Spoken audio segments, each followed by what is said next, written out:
خلافت راشدہ کے بعد سے لے کر آج تک جو دور چل رہا ہے، یا یوں کہیے ٹو بی مور ایکوریٹ 1924 تک جو دور چلا ہے،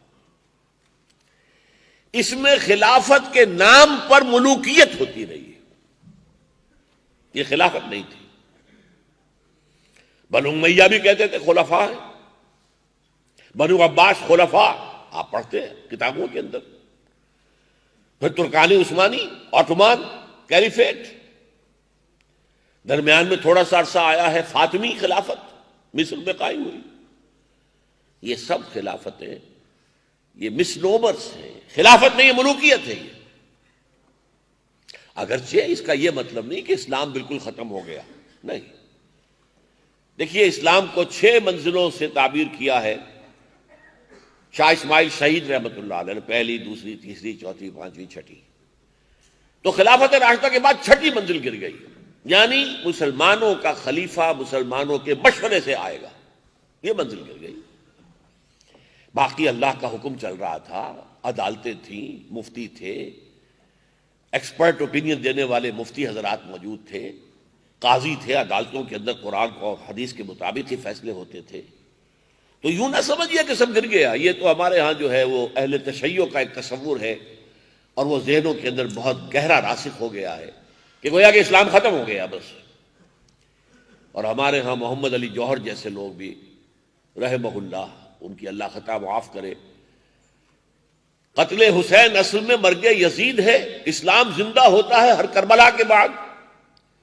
پہلے ان سے کوئی پوچھے اسلام مرا کب تھا، اور اگر مر گیا تھا تو زندہ کیسے ہوا کربلا کے بعد؟ وہ تو وہی یزید کی حکومت تھی، یزید کی رہی. یزید کے بعد اس کے بیٹے معاویہ کی حکومت رہی، پھر عبد الملک ابن مروان کی حکومت رہی، پھر اس کے بیٹے آئے ہیں 2 3 4. جس طریقے سے آج کل سعودی عرب میں ملک عبدالعزیز کے بیٹے جو ہیں چلے آ رہے ہیں ابھی تک، اور ابھی تو شاید 30 40 اور بھی ہونا ان کے اندر. تو یہ معاملہ جو تھا یہ اگرچہ 6ٹھی منزل گر گئی تھی، اسلام مرا نہیں تھا، ختم نہیں ہوا تھا. اسے تقریباً 1000 سال لگا ہے ختم ہونے میں. یہ عمارت جو ہے کھنڈر بتا رہے ہیں عمارت عظیم تھی، یہ کوئی ایک دن میں ختم نہیں ہو گیا تھا. اور اگر کچھ حصہ ختم ہوا تھا تو وہ تو اس کے بعد بھی ختم رہا. اسلام زندہ ہوتا اور کربلا کے بعد اس کی کیا معنی ہے؟ بہرحال یہ جو دور ہے یہ خلافت کے اعتبار سے ایک مسنومر دور ہے. یہ خلافت نہیں تھی. اس میں بنو امیہ، بنو عباس، فاطمیین آف مصر اور عثمانی ترک، ان سب کا دور جس کا آخری خاتمہ 1924 میں ہوا. اور یہ خلافت جو ہے بنو امیہ کا دور اس قسم کی حکومت میں سب سے زیادہ سنہری دور ہے، اس لیے کہ ابھی بادشاہت پورے طور پر نہیں آئی تھی. ابھی عرب اسلام کی جو بدویانہ جو خصائص تھے وہ برقرار تھے. ابھی محل بننے شروع نہیں ہوئے تھے. ابھی رقص و سرود کی محفلیں جو ہے محلوں کے اندر نہیں شروع ہوئی تھی. اور پھر ان میں بڑی بڑی شخصیتیں پیدا. عمر بن عبدالعزیز جیسا مجدد کامل آخر انہی میں سے اٹھے. عبد الملک بن مروان جس نے یہ قبۃ الصخرہ بنوایا تھا، یہ جو آج ہے ڈوم آف دی راک، جس چٹان سے حضور کا سفر معراج کا آسمانی حصہ شروع ہوا ہے، اسینٹ، اس چٹان کے اوپر یہ جو قبہ بنایا ہے، گنبد، قبۃ الصخرہ، چٹان کا ڈوم آف دی راک، یہ عبد الملک بن مروان کا بنایا ہوا. اور کہتے ہیں کہ یہ شخص اگر سیاست میں نہ ہوتا، حکومت میں نہ آتا، تو یہ محدثین اور فقہاء میں اس کا شمار ہوتا. عالم تھا.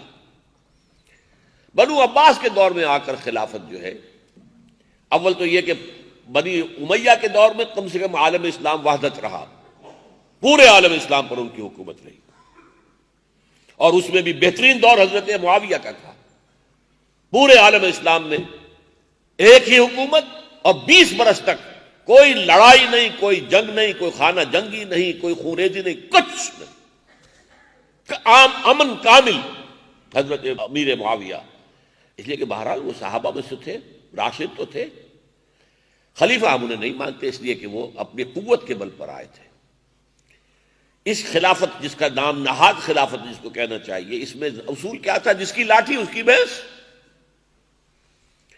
حضرت امیر معاویہ کے پاس بنو امیہ کا قبیلہ اور اس کی عصبیت، یہ عصبیت کی اصطلاح جو بعد میں ابن خلدون نے استعمال کی، عصبیت کسی قوم کو جوڑنے والی شے کوئی عصبیت ہوتی ہے، وہ عصبیت خاندانی ہو، وہ عصبیت لسانی ہو، اور وہ عصبیت کوئی نظریے کی ہو۔ تو ہمارے لیے عصبیت جو ہے وہ اصل میں تو دین کی ہے، لیکن وہ معاملہ ختم ہو گیا، خلافت راشدہ ختم، عصبیت دین اب منتشر ہو گئی۔ اب جس کے پاس طاقت ہے عصبی، اب وہ عصبیت کون سی ہے؟ وہ ہے قبائلی عصبیت۔ بنو امیہ 90 برس ان کی حکومت رہی، بنو عباس کھڑے ہو گئے، بنو عباس کی عصبیت، جس کی لاٹھی اس کی بھینس، انہوں نے مار دھاڑ کی اور بنو امیہ کو ختم کیا، ان کی حکومت ہو گئی۔ اور اصل میں ملوکیت جو شروع ہوئی ہے وہ پورے شان و شوکت کے ساتھ، اصولی اعتبار سے بنو امیہ کا دور بھی ملوکیت ہے، حضرت معاویہ کا دور بھی ملوکیت ہے، لیکن یہ کہ ملوکیت اپنے تمام جو بھی اس کے مینیفیسٹیشنز ہوتے ہیں اس کے ساتھ جو وجود میں آئی ہے وہ در حقیقت دور بنو عباس ہے۔ اور پھر یہی صورتحال جو ہے ترکان عثمانی کی رہی ہے، وہ بھی ایک عثمان آل عثمان ایک ترک سردار تھا، اور اس کے اولاد اس کا قبیلہ تھا کہ جس نے یہ حکومت قائم کی، اور پھر خلافت بھی منتقل ہو گئی۔ تو ان کو ہم جو ہے خلافت نہیں کہیں گے، اس لیے آپ نوٹ کر لیجئے، ایک لطیفہ یا کثیفہ جو چاہیں کہیں، جب خلافت کے خاتمے کی سازش چل رہی تھی تو میں آپ کو شروع میں بتا چکا ہوں زبردست تحریک چلی ہے ہندوستان میں، اور کہیں نہیں چلی۔ حالانکہ خلافت اگر معاملہ تھا تو پورے دنیا کے مسلمانوں کا تھا، لیکن کہیں اور کسی کے کان پہ جوں تک نہیں رینگی۔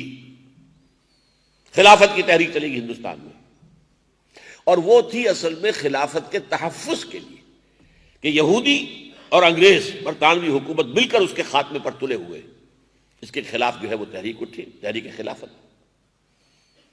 لیکن جب خود اتا ترک نے خلافت کی تنسیخ کا جب وہ اعلان کرنے والا تھا تو علماء کرام اس کے پاس گئے، دیکھیے اس خلافت کو ختم نہ کیجیے، ہم آپ کو خلیفہ مان لیتے۔ اس نے ایک سوال کیا، اگر آپ مجھے خلیفۃ المسلمین مانتے ہیں مسلمانوں کے، تو یہ جو بادشاہ ہیں مسلمانوں کی، یہ میرا حکم مانیں گے؟ کہ نہیں حکم تو نہیں مانیں گے۔ تو پھر لے جاؤ اپنی خلافت، مجھے اس خلافت سے کوئی دلچسپی نہیں۔ چنانچہ واقعہ ہی تھا، بنو عباس کے ساتھ ہی عالم اسلام دو حصوں میں منقسم ہو گیا۔ اسپین کے اندر علیحدہ بنو امیہ کی حکومت چلتی رہی، باقی یہ اب بنو عباس تھے۔ اور پھر جب اس کا زوال شروع ہوا ہے تو سلاطین ہیں، مختلف جگہوں پر لوگ ہیں، بس کہیں سے سند منگا لیتے ہیں خلیفہ سے، اور اس کے بعد ایک دور آیا سند بھی چھوٹ گئی۔